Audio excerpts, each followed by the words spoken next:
This has to do with the so-called fire triangle: heat, oxygen, and fuel. There's not a culture of knowing how to use fire or behave or be more careful. Humans are the number one source of ignitions. Climate change creates the proper conditions, but we need to take into account the human factors. Hello and welcome back to EURACTIV's Beyond the Byline podcast. I am Eve Kiori, and this week we're looking into the wildfires in Europe. What are the factors? What can we do better? And how can an ecosystem recover after a devastating wildfire?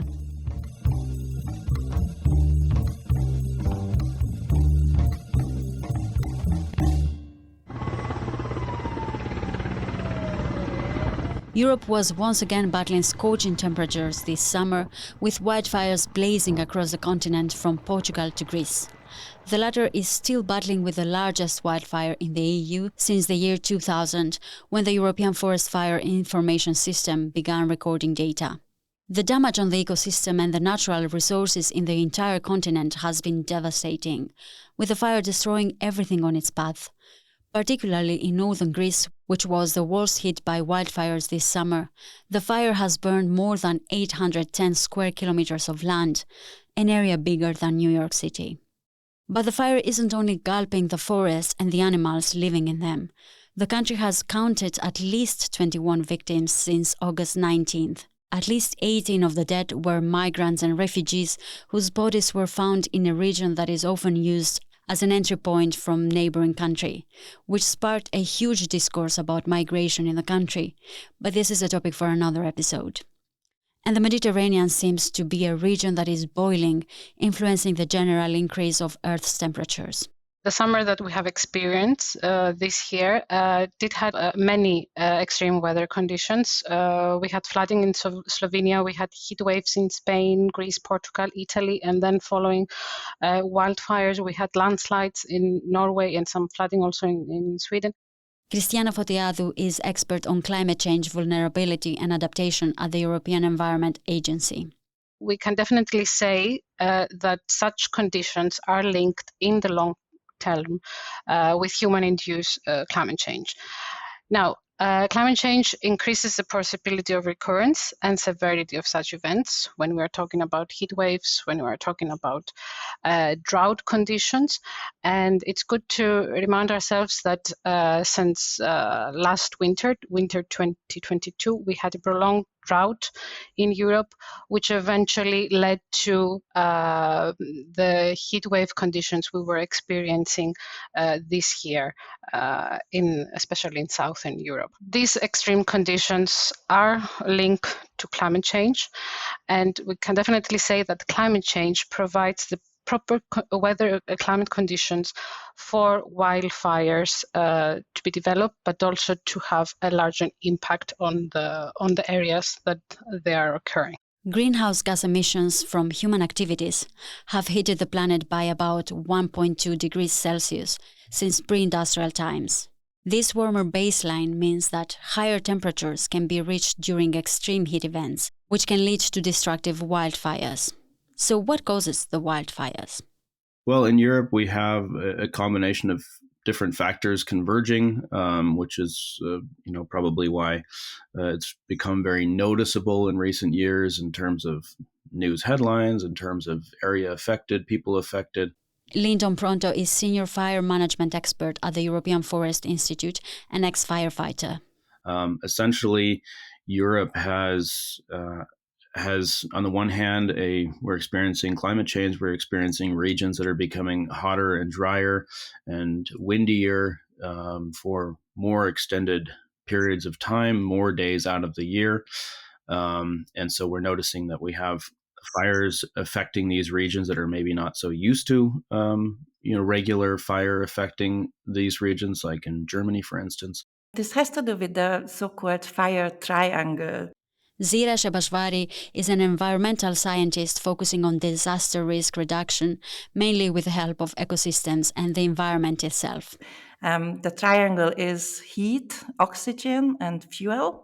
The key word is fuel, which refers to biomass that is extremely inflammable and helps not only igniting the fire, but also allowing it to spread faster.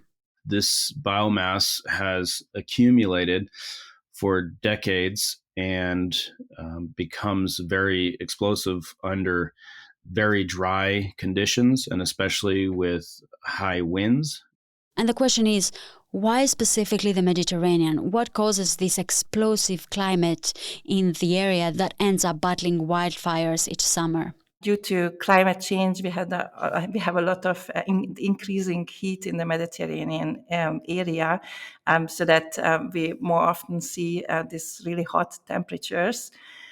We have a lot of fuel there. That means that a lot of dry biomass, which can burn and which can sustain fires. And if it comes to oxygen, this has to do with wind and how much oxygen is carried to the burning areas by wind. So this triangle makes, so to say, the area unique and so much at risk to wildfires.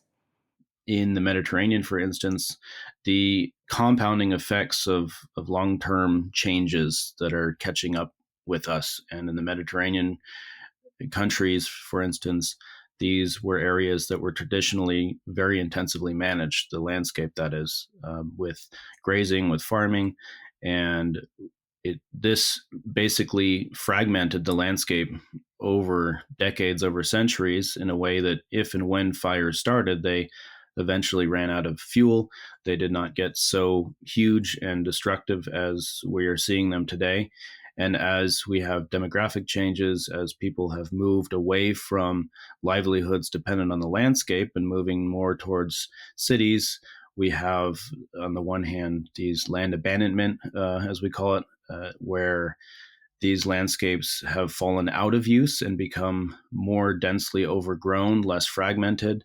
And on the other hand, we also have a trend of more people using the landscape for leisure activities. So we have people then, for instance, exiting the urban areas on the weekend or for vacation and coming into these areas, which are now very overgrown, where there's not a culture of knowing how to use fire or behave or be more careful. The human factor is on top of the list of factors that are causing wildfires. But Lindon, you're an ex-firefighter and you know best how fire behaves. How does fire get out of control? Fires that we see in the Mediterranean, they spread extremely rapidly under these high winds. And of course, this is something that firefighters can't do much against, and neither can airplanes or helicopters. In fact, in instances where we have these really severe events, usually aircraft is actually not able to fly when the winds are a certain speed or strength. So we're even limited more so when we would need as much help as possible. That said, if it's extremely hot and windy, there's not too much effectiveness in dropping water out of the sky because it basically evaporates. The issue of wildfires has been a prominent one for many countries, but what strategies are in place? What works best? So this really depends on which country and region we talk about. Of course, it all has so many different influencing factors in terms of which strategies. On the one hand, we have countries which may be centrally organized, let's say the Netherlands, for instance, where you have, one person who can have a significant say in terms of how to create a strategy at country level, how to invest resources, and how to set the priorities in terms of prevention and preparedness, and eventually, of course, response. And then if you have countries like Germany or Spain, which are broken down into many different states or autonomous regions, decision making is then already a challenge. Or if you have take Greece, there's so many different entities that are responsible. If there is a fire, there are over 20 different agencies and ministries and people that eventually become involved. Now, they've gotten a little bit better after the 2018 Attica fires and what they've learned and how they've restructured and created the Ministry for Climate Change and Civil Protection. So there are lessons that are learned in Portugal. Portugal is often seen as a very good example of how to learn from a terrible tragedy, in this case in 2017. And they created a GIF and this agency, which really goes about fire management from a holistic standpoint, from everything from social engagement, basically engaging the sources, the people. So engage the people, the communities, to try and reduce ignitions, then to go about the landscape itself, the fuels, the different projects in terms of reducing biomass, and all the way out to the response and then the post-fire and recovery. So this is an example where you have, on the one hand, an agency that is now responsible for addressing this in a very holistic manner. Now, one of the main challenges that we have and that we're being confronted with, which renders any strategy, very, I wouldn't say useless, but it makes it a big challenge when, for instance, very few countries across Europe actually have specifically trained wildland firefighters. So in the response phase, we have firefighters, which are traditionally all risk urban firefighters, responding to environmental disaster, which requires a different level of training. For instance, something that commonly is a problem is that there's not an awareness or specific training for understanding weather, and weather is the primary influencer of fire behavior. You have the fuel, which obviously makes it so the fire can burn and can be explosive. You have the topography, which influences the fire behavior. Fire burns faster uphill, or the fire effects can be compounded in narrow valleys, for instance. But weather, so wind, temperature, relative humidity, these are all things which are constantly in flux, and this will very strongly influence fire behavior. And when we are not prepared in terms of response and having our firefighters properly equipped and especially trained to deal with wildland fire, it becomes more dangerous. It becomes more challenging in terms of having a overall strategic goal and how to contain the fire. And when we have very rapidly spreading fires, of course, the first focus is protecting life and property, and there's less strategy really in terms of how to actually contain the fire itself. It's more about protecting people. And Lindon, you're mentioning the necessity for trained firefighters, but the southern European countries don't have the necessary infrastructure or the numbers needed to combat the fires, and they rely a lot on voluntary action. From your firefighter experience, is that safe? It really depends. I think people in many of these environments, this is probably not the first time they've ever had to fill up a bucket and try and douse flames. Of course, the more sensitized people are to a challenge and the more experience, we call them, from my firefighting days, we call these mental slides. Mental slides means that when you've seen something and experienced something, that goes somewhere in your memory, and it's kind of like a filing system. And when you have these mental slides, I remember when we had to do that. I remember when the fire was burning quickly up the hill. I remember when we had to protect the house. People in these very fire-prone environments have been able to gather some of these mental slides, and they've been able to learn from experience. And so I would say in some contexts, people helping and volunteering is of course, it's not for most authorities to say you can or can't do something right now, because these are people that are fighting tooth and nail for their livelihoods, for their homes, for their livestock. So of course they're going to be jumping in and helping.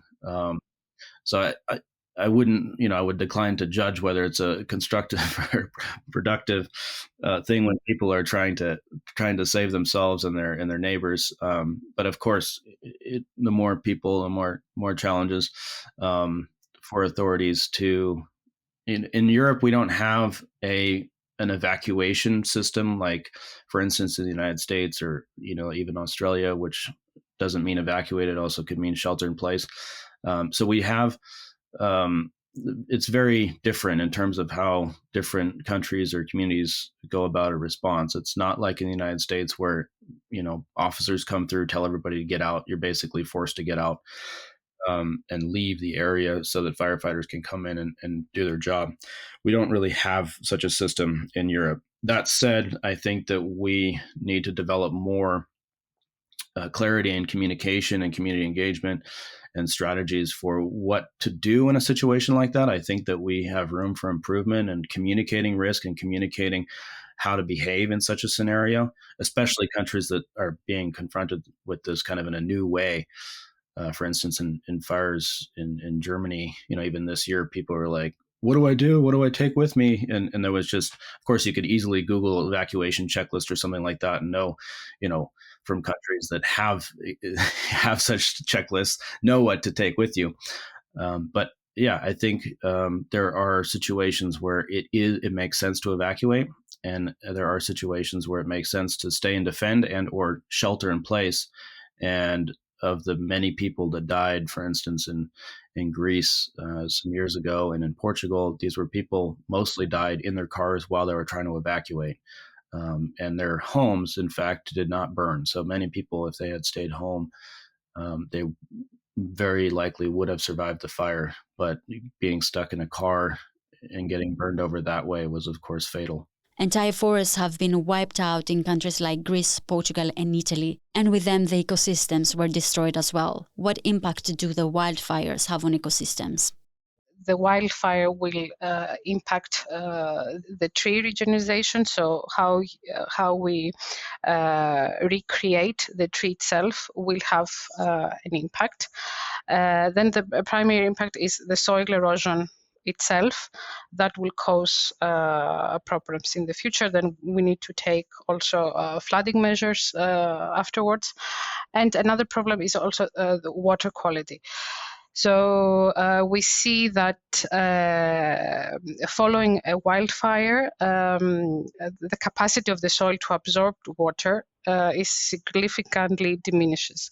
So the watershed basically contains a large number of pollutants that will eventually will remain for a number of years in the watershed itself and will reduce the water quality of the communities. So it has both impact on the environment and the society itself. We have also loss of vegetation itself, which is the first impact of the wildfire.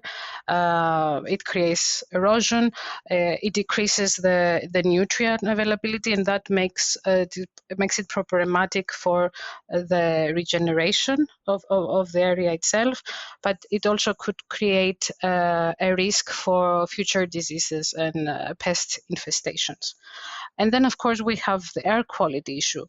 During the wildfire, the wildfires releases carbon dioxide, and their emissions can prove to be significantly high and are linked to health issues and respiratory issues specifically. In what ways can the soil, the ecosystems and the biodiversity in those areas recover?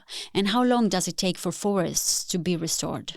I do not have kind of one number, but the healthy way would be to not to directly reforest it, but rather let the more natural ecosystem to regenerate.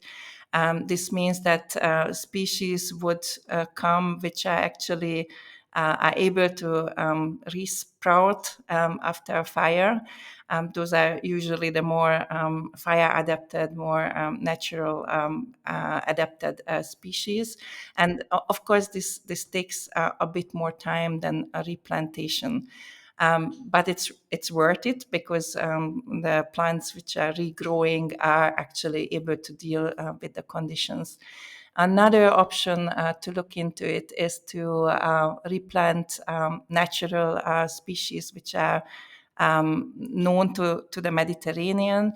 One of the issues we have here is that we would need seed banks and also tree nurseries to actually have this species available in an amount needed for reforestation.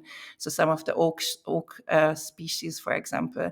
But this can be planned out and supported financially if we would have a long-term vision how we would like to use these rural areas in a more fire-sensitive way. When a fire burns, usually in most countries there are policies for immediately reforesting. So it doesn't have to be a fire, but essentially when so-called productive forest has been destroyed, it has been basically cemented in our policies, in our approaches to immediately replant, because we want to recover the economic value of that space and continue to obtain economic value in the future.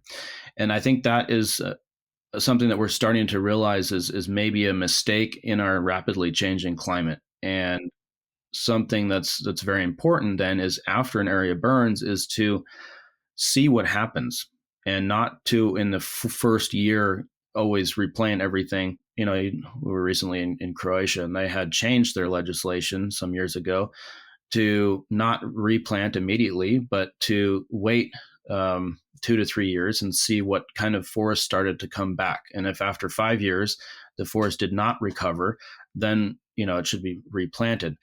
And this approach of allowing for a few years to see what kind of forest comes back, actually, it was astonishing to see the biodiversity of the forest that naturally recovered. And so I think we need much more natural recovery. Humans are heavily impacted by wildfires. Besides the health-related threats, humans see their livelihoods being engulfed by fires, increasing in this way the insecurity and the sense of danger. The impacts are various, health impacts, but also loss of life and livelihood, and also a loss of sense of security. This trust, my house is safe. You can easily lose this feeling. There's also an added risk of not getting any more insurance.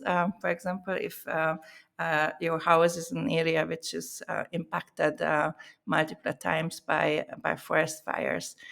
And there are many ways to manage these risks. One of them is really to better manage this human forest interface. So try to create these buffer zones of inflammable land uses, so to say, which help that actually the fire doesn't reach villages. We can also rethink how much we are investing actually into fire prevention and fire suppression. So the figures are at the moment like we are spending around 16 times more money into fire suppression, so dealing with the fire once it's already there. And only 1/16 is going into prevention. And I think this is something we have to radically change. Otherwise, we will always just run behind the fire, and we will be discussing buying more planes and trying to control the fire when it is already there. So that's not the way to go. We will lose that battle. What measures could countries like Greece, Spain, Portugal, and others take to prevent or control wildfires? How can we protect ecosystems more effectively? What can we do better? There is a lot which can be done in terms of fuel management and control, so controlling the biomass and reducing the burnable biomass. This has to be tackled on very, very different levels. So, for example, if we are talking about plantations, there's a lot of pine plantations around the Mediterranean, and pine is native to the area, but and the problem is that these plantations the stems are too close by each other, and a lot of dry biomass is accumulating under the pine trees, which is really inflammable, so that when a fire starts intentionally or sometimes also via arson, it's starting and you have a lot of burning biomass. This could be improved if we would use, instead of these large monocultures, rather the more traditional, more open woody areas, like oak trees, but not just an oak forest, but it's a patchy way how it used to be. So oaks and open areas which build a mosaic landscape, which is very good actually for fire prevention. If you are talking about shrubs, they need to be also controlled, and we need to take care that around our villages, cities, we kind of recreate a fire barrier. So if you think how villages used to be in the past, around the villages you had pastures or agricultural land, and that's created a fire barrier. But since much less land is used for agriculture nowadays, and it's much more often that we create this interface between the villages and this very high fire risk forest areas like pine forests, plantations. Thank you very much. I am Evi Kiori, and this was EURACTIV's Beyond the Byline podcast. Visit EURACTIV to stay on top of the latest news, and if you haven't subscribed to the podcast, you can do so on your favorite podcasting app. This episode was produced by myself, and I want to thank our executive producer, Malte Kettelsen. Thank you for tuning in, and until next week.